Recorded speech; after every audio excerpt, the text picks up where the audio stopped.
action.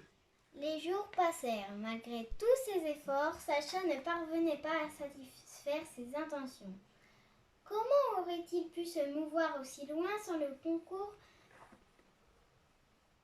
d'un coude ou d'un ouragan? Il était devenu la risée des habitants de la boîte.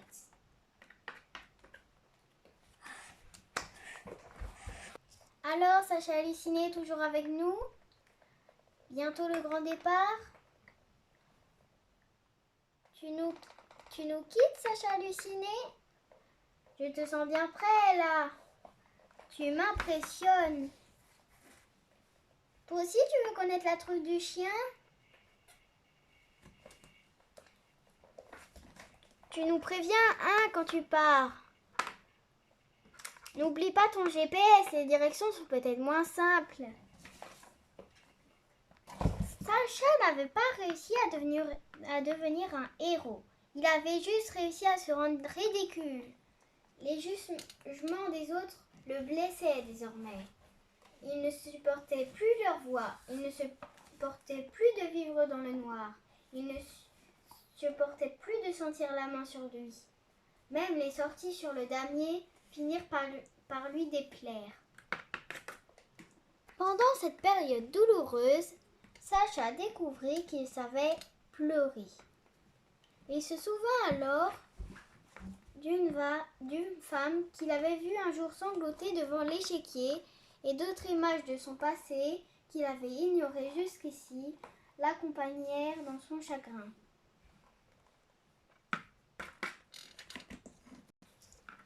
Un jour, tandis que Sacha halluciné se creusait encore la tête pour trouver un moyen de s'évader, les pions ressentirent une énorme secousse et se mirent à hurler. Ah!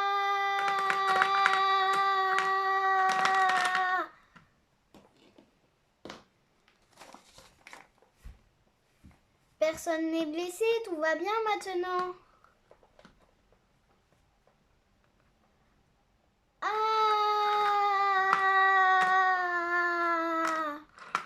La main ne nous laisserait sûrement pas tomber. Il faut absolument avoir confiance.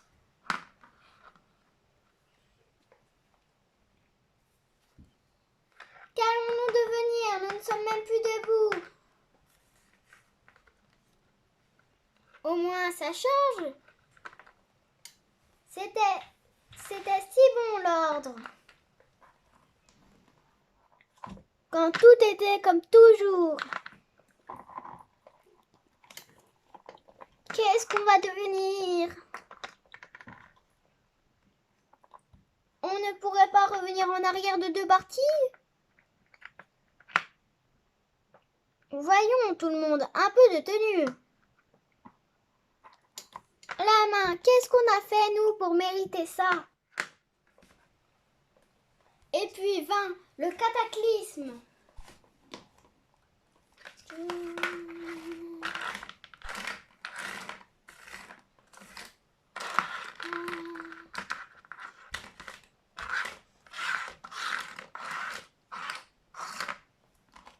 La boîte fut brutalement retournée, le couvercle s'ouvrit et les pions s'éparpillèrent dans une jolie pièce en désordre.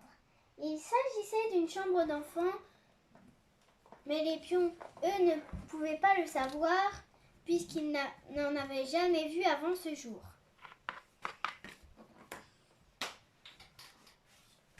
Youpidélé, nous sommes libres. Le vénard, comme il roule loin. Toutefois, chacun était en train de devenir un héros. La concurrence s'annonçait tout à coup foisonnante pour Sacha halluciné. Une toute petite main ramassa Sacha halluciné. Il la trouva bien plus douce que toutes celles qu'il avait fréquentées au cours de nombreuses parties orchestrées par la main. La petite main réunit ensuite tous les pions sur un bureau afin de les empiler maladroitement. donnait de grands coups dans l'état qu'elle venait de constituer. Les Sacha n'avaient jamais vécu de moments si violents.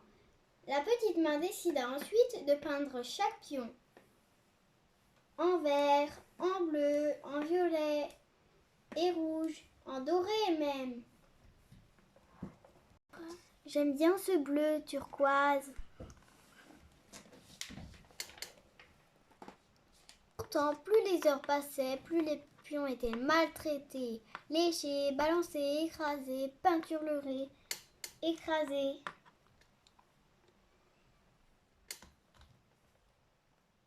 Nous sommes tous là et tous en vie, c'est déjà beaucoup. Serrons-nous les coudes et attendons la suite.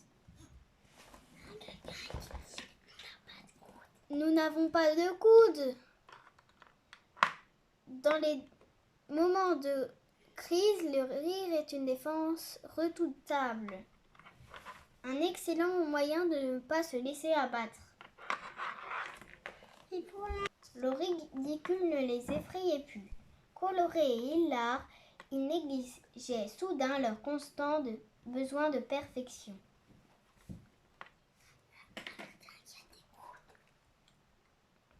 Après un pareil chamboulement, on n'a plus rien à perdre. D'ailleurs, je me demande ce que nous avions à perdre jusqu'à maintenant. Notre confort, c'est tout.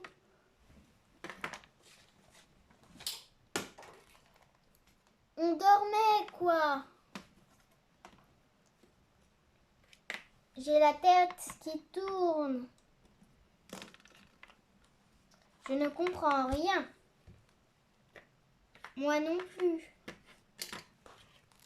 Pareil. Ils furent très nombreux dans leur cas. À quoi cela aurait-il servi de comprendre puisqu'ils étaient incapables d'agir et de changer ce qu'on leur imposait?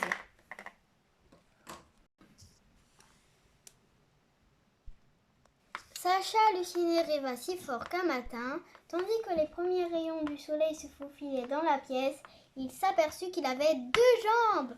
Il hurla de surprise et sortit les autres de leur torpeur.